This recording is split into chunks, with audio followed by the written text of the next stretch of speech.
2014 সালে যখন উনি উপজেলা চেয়ারম্যান নির্বাচন করেছিলেন তখন উনি সন্ধ্যা সেন্টার থেকে মাত্র একটি ভোট পেয়েছিলেন। এখন 2026 সালে এসে উনি কিভাবে এমপি হতে হবে আমি বুঝতে পারতেছি না।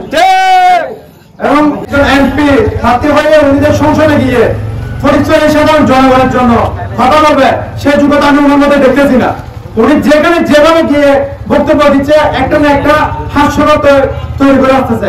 তাই আমি চাই বাংলাদেশ জাতীয়বাদী দলের যে প্রার্থী চূড়ান্ত সিদ্ধান্ত হোক উনি যেন পরিচয়ের সর্বশ্রেষ্ঠ যোগ্য প্রার্থী কর্মী ভাবে দেওয়া হোক।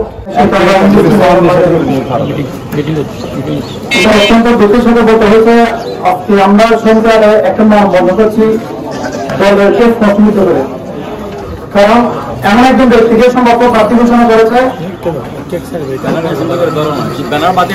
জিনিস লাভ 1 বছর দূরের কথা। উনি ওনার রাজনৈতিক জীবনে 19 ইউনিয়নে একটি ইউনিয়ন ভিত্তিক কোনো অবস্থান করে না এখন পর্যন্ত। ওনাকে সম্ভব প্রার্থী ঘোষণা করেছে। ওনাকে আমরা তো ওনাকে মানি না এবং ওনাকে মানার কোনো ইয়ে নাই। উনি 2014 সালে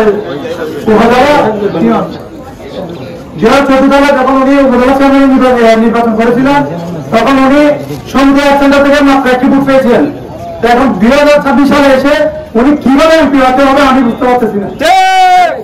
এবং উনি আমাদের সংখ্যারে যারা যুব দল এবং বিএনপি সরকার আছে তাদের কারোর সাথে কোনো যোগাযোগ নাই। উনি এবং প্রত্যেকটা কিছু আমাদের বিরোধিতা করতেছে। এবং ওনাকে আমরা প্রার্থী হিসেবে মেনে নিতাম যদি উনি এসে যদি আমাদের সাংগঠনিক নেতা বাহাবাইকে নিয়ে যদি উনি প্রধানের নাম তো এবং উনি যদি অনুষ্ঠান করতো তাহলে অবশ্যই আমরা মেনে নিতাম। কিন্তু এখন উনি এখনো এরকম কিছু করার কিন্তু আমরা মেনে নিতে পারতেছি না ওনাকে। এবং চট্টগ্রাম পরিস্থিতিতে অবশ্যই প্রার্থী কেন পরিবর্তন করতে হবে তার মধ্যে ওনার কাছে একজন এমপি প্রার্থী হয়ে উনিদের সংসদে গিয়ে পরিচয় সাধারণ জনগণের জন্য কথা বলবে সে যোগ্যতা আমি ওনার মধ্যে দেখতেছি না। উনি যেখানে যেভাবে গিয়ে বক্তব্য দিচ্ছে একটা না একটা হাস্যরত তৈরি করে আসতেছে।